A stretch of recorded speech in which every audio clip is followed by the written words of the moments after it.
Hi, my friends. It's wedding season.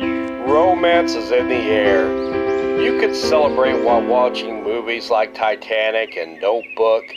But this is me, Preston E. we are talking about here.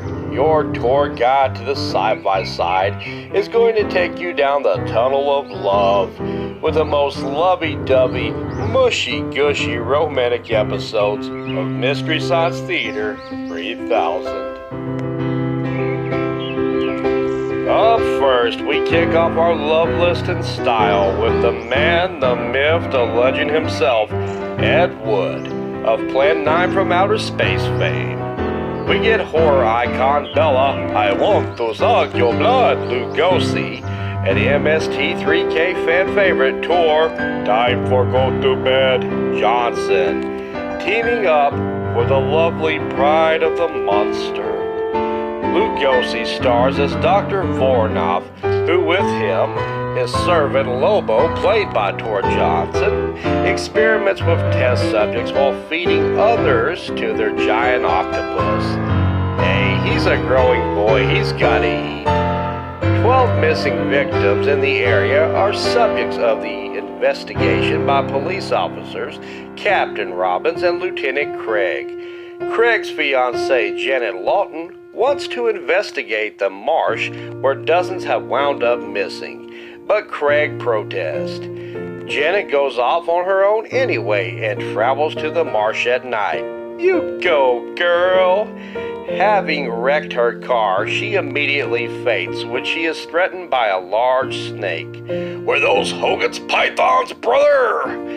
Giant lumbering Lobo rescues her by wrestling the snake and takes Janet back to the laboratory at Willow's house, where she wakes up to see Voronoff and Lobo. Amazingly, seeing these two doesn't make her faint again. Lobo is fascinated by Janet, but he is blocked by his master Voronoff, who beats him and sends him away. Man, Lugosi really sucks as a boss. You know, 'cause he played Dracula and vampires suck blood. Oh, never mind. Anyway, Officer Craig and Stowski discovers Janet's abandoned car and go to investigate the Willow's house where Voronoff greets Strosky. Voronoff is his old colleague, and they have friction as Stosky pulls a gun on him, and Lobo defeats Stosky, and Voronoff feeds him to the octopus. I swear, I'm getting to the lovely-dovey part soon. Craig discovers his new octopus chow partner's car and goes to the Willow's house. Voronoff telepathically summons Janet to the laboratory dressed as a bride. See, I told you we are getting to the romantic part. Voronoff wants to use her as an experiment, but the smitten giant Lobo refuses to take part in the experiment. Voronoff beats Lobo again. She's just docked the man's pay for a change of pace, Lugosi.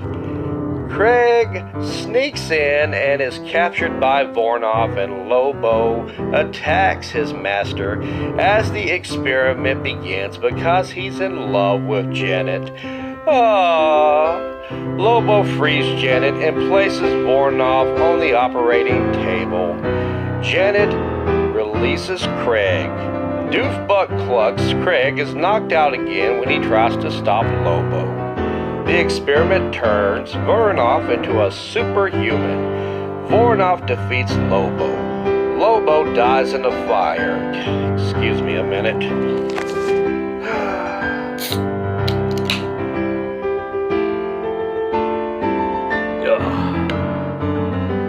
Craig and Janet escapes. Voronoff is killed, and the boulder Craig throws at him crushes him, and the octopus is killed too. Not the octopus! He was so young!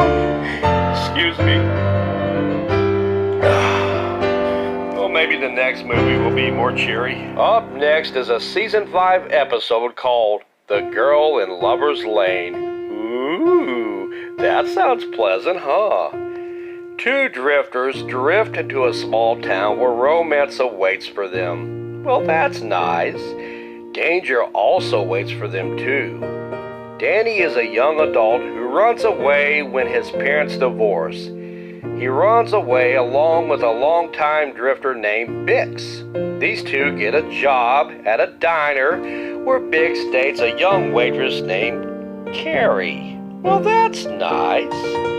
Alas, this makes Carrie's local creeper Jesse mad, who is involved with the death of Carrie in a jealous rage. What? That's horrible. Excuse me again, I'm sorry.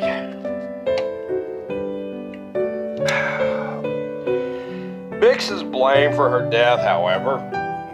Bix is heartbroken as he fell truly in love with Carrie. Oh, God. The town creeper confesses to the murder. Bix is released and depressingly leaves town to drift again as he thought he would finally find a reason to settle down, but the death of Carrie sent him back to drifting. But at least now he has a new friend in Danny, right? Please stay alive, Danny. For the love of God, give us some light and happiness and start a bromance with Bix. Anyway, moving on. Taking a leap of faith at number 3 is Skydivers. From the legendary mythological director of Dread himself, Coleman Francis. Harry and Beth Rowe run a small skydiving business. A woman named Susie comes in one day looking for a mechanic named Frankie. Frankie was fired for being drunk on the job, as that is somehow a frowned upon quality in an airplane mechanic. Harry's friend Joe is hired in Frankie's position, as Frankie's current position is now horizontal and beer-drenched. Frankie finds out and jealousy consumes him as he tries to sabotage a plane. Frankie is accosted by Harry and Frankie warns Harry to stay away from Susie. Harry agrees, but threatens to break Frankie's legs if he ever shows up again. Yeah, we just get along, guys. Susie is ticked off that Harry fights off her advances and convinces Frankie to put acid in Harry's parachute. Ah, young love. Frankie agrees, and at a party, they sneak away to pour acid on Harry's chute. Harry's chute rips. He plummets to his death and dies. Oh, for the love. Excuse me for a minute.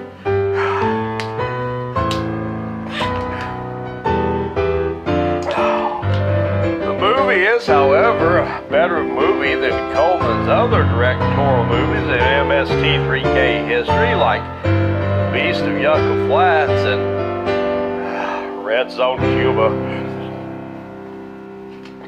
Moving on. Number 4 sees us moving on to the sci-fi era with Season 10's The Girl in Golden Boots. A waitress in a small-town diner dreams of being a dancer. However, she is unfortunately stuck in a dead-end job with her drunk, smelly, abusive daddy who smells and sweats like the pigs he fries on the diner's oven. One day, an icky elf-looking, leather-clad, sleazy stranger drops into the diner on his way to L.A. Buzz, the sleazy elf, promises to hook the young woman up with a job at the haunted house dancing locality where his sister is the head slut in charge of shaking what her mama gave her. Buzz, the sleazy elf, and Michelle, the dancing queen, picks up a hippie drifter draft dodger named Critter along the way. Buzz, the sleazy elf, turns out to be a bigger creep than imagined and is involved with criminals and drug trafficking as Critter the hippie falls in love with Michelle the dancing queen. In the end, Buzz the sleazy elf and his criminal cronies are beat up by Critter the hippie, who runs off with Michelle the dancing queen as they happily sing and dance on the beach.